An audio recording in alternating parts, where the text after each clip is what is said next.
moms, Tracey here with MomLife today, and we're with Priscilla Shirer. And okay, one of the things that we hear a lot from our moms out there is, how do I find time in the day to love my husband well, love my children well, but also I have these desires and I have these gifts that God has put in me that I know I need to use for His glory. But how do I find that proper balance? Because obviously you're a wife and you're a mom, but God has called you, and you do manage to balance them all well, and you understand the importance. In theory. Well, and you understand the importance of each, so you work at it instead of, so just encourage us and help us to see that balance is important and balance is doable. Yeah, and just, you know, so that we're so clear about it, it is a continuous matter of prayer. I don't want to use the word struggle, but it kind of is, where you're just, because your children are growing, they're changing, your relationship with your husband is changing, the dynamics of life changes. So it's almost like just when you feel like you may have figured out a rhythm, then you've got to start all over again trying to figure out a new rhythm. So it is very challenging. It's one of the things Jerry and I, oh my gosh, it keeps us on our knees. And I don't think I'm doing a perfect job. So far from that. But I will tell you something that Jill Briscoe, just a legend of a woman that has loved God and loved her family well, she said this to me one time. I was in a hotel speaking at a conference with Jill Briscoe, and if you know her, you know that when she's speaking, you're just kind of like listening and hanging on every word. And anytime I'm somewhere with a woman like that, I try to carve out a couple minutes with them alone, and so I asked her if I could come over to her hotel room. I didn't care what we were talking about. I just wanted to sit on the floor and listen to her talk about whatever. And as she talked a little bit about her life and ministry and just kind of was sharing things with me, one of the things she said, I will never forget. This was probably 7 years ago, and I'll never forget this. She said, Priscilla, balance looks different than most people think it does. She says, it's like if you have 10 boxes that are basically symbolic of the priorities in your life. Let's just say there are 10 priorities in your life, and you've got them all set out. To most people, balance is basically having each one of them equally filled up across the board. She said that is not balance, that is chaos and frustration, because to do that requires more than you have to give.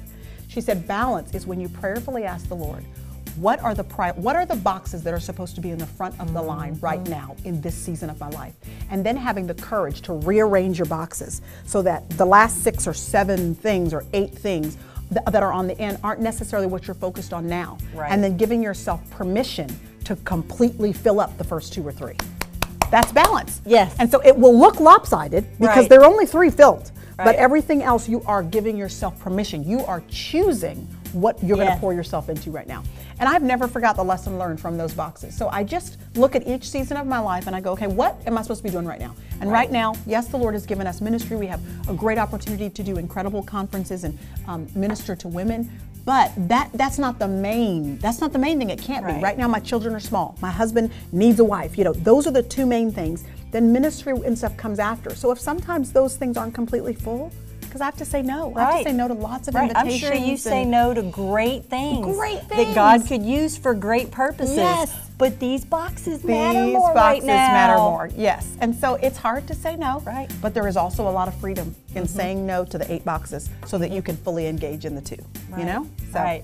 Moms, that is an important principle that I hope you get. It's hard. It's a hard principle for me to get. Yeah, it's hard for all of us, but be encouraged. And you mentioned conferences, so tell us a little bit about your conferences. Well, there is a yearly conference that takes place that's called .mom, like .com, but .mom. And it's great because it's for mothers of all situations. In other words, not just young kids, not just teenagers, not just, you know, it's for grandmothers, it's for women who want to adopt but have not yet. I mean, there are going to be seminars on everything, blended families. I mean, it just is a great way for you to be encouraged by other moms who are doing what you were doing.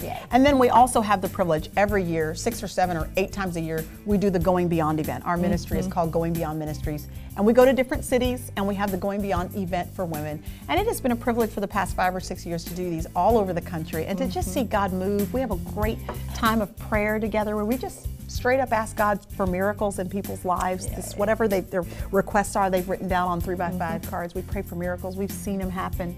And then we have a great outreach together where we get to sow into the community that we're in some tangible, practical way. And of course, we listen to the Word and we worship together. It's a great opportunity to get together. Well, I do have to tell you that I caught you in balance. because I was on your website, your Going Yeah. Beyond website. Yeah. And you were, I think your husband must have been filming. Yes. And you were talking to the women, you know, that were coming to your website, and all of a sudden this 2.5-year-old adorable little boy crawls up on your lap, and she just kept right on talking. So Yeah. it was so, I caught her. I just put him in my lap. Right. So you know, what are you going to do? She kept doing what she was doing, but you know, it was just adorable. So, Yes. so keep up the good work with balance, and moms, be encouraged. And thanks for joining us on Mom Life today. And we will see you next week. Thanks, Priscilla. You're welcome.